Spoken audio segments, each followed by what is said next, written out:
السلام علیکم دوستوں، میں ہوں احمد اشرف آسمی۔ آج کی اس ویڈیو میں ہم جانیں گے کہ طلاق کے بعد عورت کو کون کون سے حقوق حاصل ہیں۔ ہمارے معاشرے میں اکثر لوگوں کو یہ معلوم ہی نہیں ہوتا کہ اسلام اور قانون کے مطابق طلاق کے بعد عورت کو کون کون سے حقوق حاصل ہوتے ہیں۔ اسی لا علمی کی وجہ سے بعض اوقات عورتوں کے ساتھ زیادتی بھی ہو جاتی ہے اور ان کے جائز حقوق نہیں ملتے۔ اسلام ایک مکمل ضابطہ حیات ہے جو مرد اور عورت صاف اور عزت کے ساتھ زندگی گزارنے کا حق دیتا ہے۔ طلاق اگرچہ ایک ناپسندیدہ عمل ہے، لیکن بعض حالات میں یہ ناگزیر ہو جاتا ہے۔ ایسے میں اسلام نے عورت کے لیے کچھ واضح حقوق مقرر کی ہیں تاکہ اس کے ساتھ ناانصافی نہ ہو۔ سب سے پہلا حق، عدت کا خرچہ۔ جب طلاق ہو جاتی ہے تو عورت کو ایک محسوس مدت یعنی عدت گزارنی ہوتی ہے۔ اسی مدت کے دوران شوہر پر لازم ہے کہ وہ عورت کے رہنے اور کھانے پینے کا خرچہ برداشت کرے، یعنی عدت کے دوران عورت کو مالی طور پر تنہا نہیں چھوڑا جا سکتا۔ دوسرا حق ہے حق مہر۔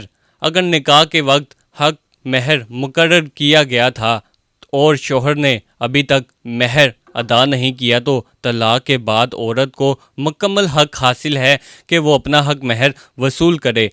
مہر عورت کا شرعی اور قانونی حق ہوتا ہے اور اسے روکنا درست نہیں۔ تیسرا حق، نان و نفقہ۔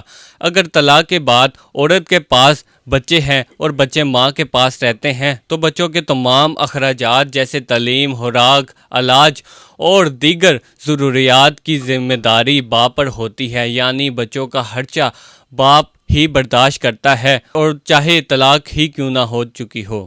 چوتھا حق، بچوں کی کفالت۔ اسلامی اور پاکستانی قانون کے مطابق اکثر چھوٹے بچے ماں کے پاس ہوتے ہیں اور ماں ہی ان کی دیکھ بھال کرتی ہے اور ماں ہی ان کی بہتر پرورش کر سکتی ہے۔ تاہم بچوں کے تمام اخراجات کی ذمہ داری پھر بھی باپ پر ہی رہتی ہے۔ پانچواں حق، عزت اور تحفظ کا حق۔ طلاق کے بعد بھی عورت کی عزت اور احترام برقرار رہنا چاہیے۔ اسلام اس بات کی اجازت نہیں دیتا کہ عورت کی بدنامی کی جائے یا اس کے ساتھ برا سلوک کیا جائے۔ طلاق کے بعد بھی دونوں فریقین کو ایک دوسرے کے بارے میں اچھا رویہ رکھنا چاہیے۔ چھٹا حق، جائیداد اور وراثت کے معاملات۔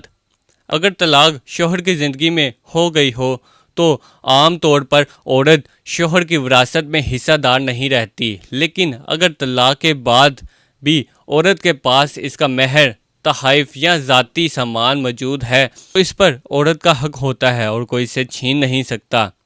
ساتواں حق، پاکستان کے قانون کے مطابق اگر کسی عورت کو طلاق کے بعد اس کے حقوق نہ دیے جائے تو وہ عدالت سے رجوع کر سکتی ہے۔ عدالت عورت کو اس کے حق مہر، نان و نفقہ اور بچوں کے اخراجات دلوا سکتی ہے۔ دوستو، اسلام نے عورت کو بہت عزت اور حقوق دیے ہیں۔ مسئلہ صرف یہ ہے کہ ہم اکثر ان حقوق سے واقف ہی نہیں ہوتے یا انہیں نظر انداز کر دیتے ہیں۔ اگر ہر شخص اسلامی تعلیمات کو صحیح طریقے سے سمجھے اور ان پر عمل کرے تو معاشرے میں بہت سی ناانصافی ختم ہو سکتی ہے۔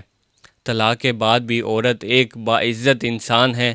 اس معاشرے میں عزت، احترام اور انصاف ملنا چاہیے۔ اسلام کبھی بھی عورت کو بے سہارا نہیں چھوڑتی۔ دوستو، یہ تھی آج کی ویڈیو۔ امید ہے آپ کو ویڈیو اچھی لگی ہوگی۔ ویڈیو کو لائک کریں، چینل کو سبسکرائب کریں، دعاؤں میں یاد رکھیں۔ اللہ حافظ۔